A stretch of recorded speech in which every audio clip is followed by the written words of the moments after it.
Hi, I'm Paul Farambi, aka IncrediPaul, and welcome to 6 Minute Saturdays.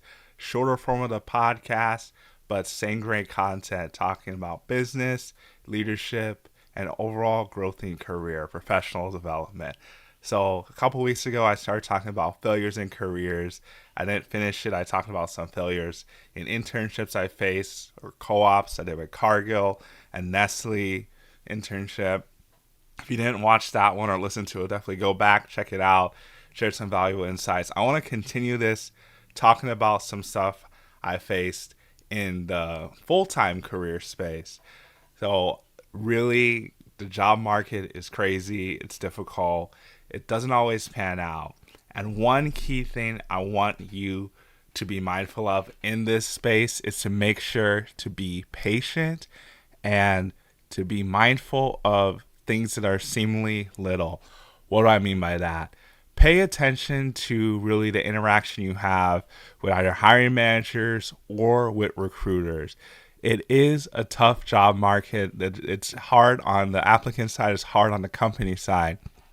And oftentimes, if you're not one of the first few people to apply or interview, you get lost in the system. Or maybe for whatever reason, you have an off day or someone's not feeling as well. There's a lot of things that go into the interview process that you cannot control. So really focus on what you can control. And so for the stuff you can control, I have a free resource I have on my website. It's on the career space. It's a career part of my website. You can go check that out. Be able to download some key tips for the career space.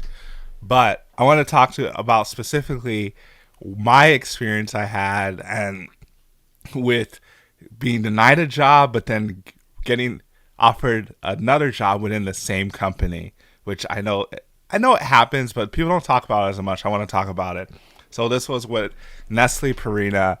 I'm from St. Louis, so I was in Albuquerque, New Mexico, working for General Mills at the time.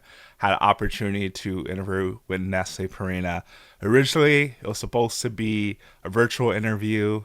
Took the necessary time off, and at the last minute, the recruiter was wanting me to be on site because the other applicants are going to be on site, and so had to work out a way to get on site, all that stuff. That's not the important part. The important part is I went through the interview. It went really well. I got positive feedback from the interview team, and me being a big Cardinals fan, I kind of plugged that in. St. Louis is a baseball city, so actually just so happened that I was going to be going to Chicago to watch the Cardinals play to wrap up their season. So I talked about that. And after, I think about a week, it was pretty quick, got information back that I was not being selected for the position. But in this particular case, it wasn't an automated email, because I know sometimes you get those automated emails months after, maybe years after. I faced that as well. But the recruiter had sent me a note back saying that I wasn't selected, but they felt that I was a good fit for the culture and to stay connected. I took that to heart. It could have been really easy for me to be dejected and sad and be like, well, they rejected me, I'm going to move on to something else, blah, blah, blah. But I took that to heart because I felt like this was where God wanted me to go. I just felt that in my inner being, in my soul, spirit, whatever you want to call it. For me, felt like God was telling me this. So I just kept looking to see if there's other opportunities with the company that kind of fit my background. Was able to find one and then reached back out to the recruiter. In this case, she was not the one that was sourcing the position, but she was able to get in touch with the person who was. I applied a position. And between when I applied and when I was getting ready for the final interview, I think it was like a week and a half, maybe 2 weeks max.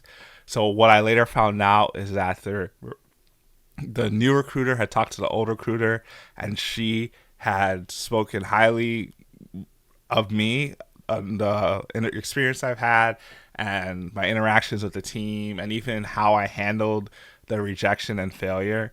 And so one thing I want to highlight is just because you're not getting the results now doesn't mean you're not going to get them later. And it's really critical that you treat the people in the entire hiring process with the utmost respect. I say especially the recruiter that you're working with, because from experience, working with recruiters, either internally or sometimes externally. I'll help them with different stuff I'm doing.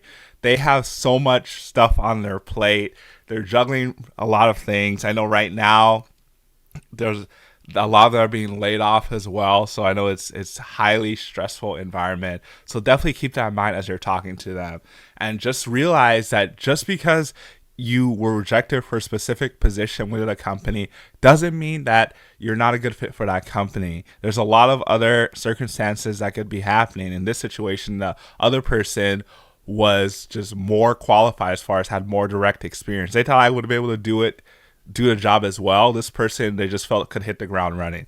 And so it's actually funny because later on I ended up working with that person, because as I worked for Purina for 4 years, and I went to a different department. I worked directly with that person, and we actually talked about that situation. So I think it was pretty funny.